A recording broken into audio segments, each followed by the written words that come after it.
আসসালামু আলাইকুম ওয়া রাহমাতুল্লাহি ওয়া বারাকাতুহু। কেমন আছেন আপনারা সবাই? আশা করি ভালো আছেন। তবে আপনাদের স্যার আজকে খুব একটা ভালো নেই, কারণ অসুস্থ হয়ে পড়েছি। তো অসুস্থতা আল্লাহর নিয়ামত, আমার জন্য দোয়া করবেন। এখন কথা বাড়াবো না, আপনারা অলরেডি ভিডিও থাম্বনেল দেখে বুঝে গিয়েছেন যে কি উদ্দেশ্যে আমি এসেছি। তা হচ্ছে আপনাদের প্রাইমারি যে সহকারী শিক্ষক বহুল প্রতীক্ষিত যে সার্কুলারটা, সেই সার্কুলারটা দেওয়া হয়েছে এই গত তারিখে, অর্থাৎ গত 5ই নভেম্বর। এবং এখানে কিভাবে কি পড়বেন, বাধ্যতামূলক অন্তত এখন কি পড়বেন সেগুলো নিয়ে আলোচনা করব। আর হচ্ছে আপনাদেরকে আমি যে টপিক ওয়াইজ যে সাজেশনগুলো দিয়ে থাকি, সেই সাজেশনগুলোর জন্য আমাকে আর একটু সময় দেন, কারণ আসলে গতকালকে সার্কুলার দিয়েছে, আমি আসলে সেভাবে সময় পাইনি।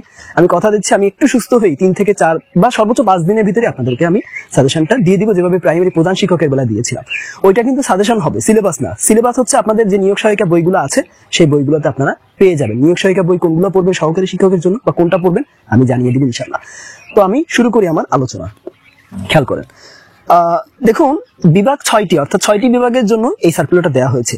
রংপুর, বরিশাল, সিলেট, রাজশাহী এবং খুলনা ও ময়মনসিংহ, অর্থাৎ এই যে 6টি বিভাগ, অর্থাৎ ঢাকা এবং চট্টগ্রাম বিভাগের সার্কুলারটা এখনো আসেনি, হয়তো সামনে চলে আসবে বা খুব বেশি দিন দেরি হবে না হয়তো বা। আর যদি তারা না নেয় তাহলে আলাদা কথা, বাট নেওয়ার সম্ভাবনা আছে, পরীক্ষা কেন নিবে না। এবার আসেন পদ সংখ্যা হচ্ছে 10,219টি। আবেদন শুরু হচ্ছে 8ই নভেম্বর, অর্থাৎ আগামী 8ই নভেম্বর থেকে সকাল 10:30 থেকে, এবং শেষ হবে হচ্ছে 21শে নভেম্বর রাত 11:59-এর মধ্যে। আপনারা কিন্তু শেষ দিনে আবেদন করবেন না, দ্রুতই আবেদন করে ফেলবেন, কারণ টাকা কিন্তু নিতে চায় না। বুঝতে পেরেছেন? গেল।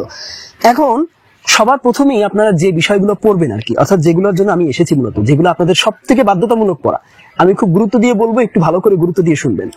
তা হচ্ছে নাম্বার 1 হচ্ছে প্রাইমারি সহকারী শিক্ষক নিয়োগের বিগত যে 5 সালের যে প্রশ্নগুলো আছে সেই প্রশ্নগুলো, বিশেষ করে লাস্ট 2 টার্মের প্রশ্নগুলো খুব ভালো করে পড়বেন, খুব ভালো করে। বুঝতে পেরেছেন? এরপর হচ্ছে নিবন্ধনের স্কুল পর্যায়ে 2, আমি আবারও বলছি স্কুল পর্যায়ে 2, আবারও বলছি স্কুল পর্যায়ে 2 এর প্রশ্নগুলো সবার আগে পড়বেন, বুঝছেন? তারপর স্কুল পর্যায়ে পড়বেন, অর্থাৎ 1 যেটা, এবং তারপরে পড়বেন কলেজ পর্যায়ে, ঠিক আছে? এরপর আসবেন, আমরা এটা পড়বেন হচ্ছে 13 থেকে 18তম নিবন্ধন, তার আগে পড়ার কোনো দরকার নাই। আর এরপরে পড়বেন হচ্ছে বিসিএস এর 43 থেকে 49 বিসিএস এর প্রশ্নগুলা। এর আগে যদি পড়তে পারেন তো ভালো, তবে পড়ার দরকার নাই, না পড়লেই চলবে, আশা করি, আমার বিশ্বাস। যদি একান্ত লাগে, আপনাদের হাতে সময় থাকে, অবশ্যই পড়বেন। আমি কিন্তু এই যে যেগুলো এখন বলতেছি এগুলো কিন্তু সামনে 1 মাসের জন্য। আর আমি যে সাজেশনটা দিব, অর্থাৎ 1 মাসের জন্য আপনারা এগুলো পড়বেন, প্লাস মানে সিলেবাসটা পড়বেন। আপনাদের সিলেবাসটা ভালো করে নিয়োগ সহায়িকা বই থেকে দেখে সেইভাবে পড়বেন। আর সাজেশনটা পড়বেন হচ্ছে পরীক্ষার আগে আগে। বুঝতে পেরেছেন? বা ধরেন আপনার পরীক্ষা 2 মাস আগে আমি দিয়ে দিব সাজেশন, বাট ওটা 2 মাস আগে পড়বেন। আর এখান থেকে বিসিএস থেকে বাদ যাবে 48 বিসিএসটা বাদ যাচ্ছে, কারণ ওটা আপনাদের স্পেশাল বিসিএস ছিল ডাক্তারদের জন্য, আপনাদের এটা পড়ার কোনো দরকার নেই। 4 নম্বরে যে কাজটা করবেন, শেষ যে কাজটা, তা হচ্ছে 10ম গ্রেড থেকে 14তম গ্রেডে এই রিসেন্ট 2025 সালে এবং 2024-এ ওই যে জুলাই বিপ্লব, তারপর থেকে যে পরীক্ষাগুলো নিয়েছে কারিগরি অধিদপ্তর, ডিপিই, অর্থাৎ এই ডিপিই আন্ডারে যেসব পোস্টগুলো আছে সেইগুলোতে মাদক এবং যে সিনিয়র স্টাফ নার্স, এদের যে পরীক্ষাগুলো হয়েছে, এই প্রশ্নগুলো আপনারা এই গ্রেডগুলো মাস্ট পড়বেন, মাস্ট। এগুলো না পড়ে আপনারা কোনোভাবেই আপনাদের পুরো সিলেবাসে যাবেন না, আগে এইগুলো শেষ করবেন। বুঝতে পেরেছেন? তো এই হচ্ছে আপনাদেরকে গুরুত্বপূর্ণ যে কাজগুলো, বাধ্যতামূলক বা জরুরি যে কাজগুলো এখন এই 1 মাসের মধ্যে পড়বেন, সেটা 1 মাস আগে যদি পড়া হয়ে যায় তাহলে তো আপনি পুরো সিলেবাস ধরে পড়া শুরু করলেন।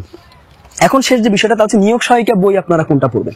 দেখুন, সহকারী শিক্ষক এবং প্রাইমারি প্রধান শিক্ষকের জন্য আমি অলরেডি একটা বইয়ের কথাই বলেছিলাম, ওরাকাল। এটা যারা কিনেছেন তাদের নতুন করে কেনার কোনো প্রয়োজন নাই, কিন্তু যারা আমার নতুন ভিউয়ার যারা দেখতেছেন, তারা প্রফেসরসের যে বইটা আছে সহকারী শিক্ষক নিয়োগ, এই বইটা বেস্ট, এটা কিনতে পারেন। অথবা আমাদের শ্রদ্ধেয় যে গাজী মিজানুর রহমান স্যার আছেন যিনি, তার যে বইটা আছে এই বইটা পড়তে পারেন। এই 2টা বই খুবই ভালো বই, ঠিক আছে?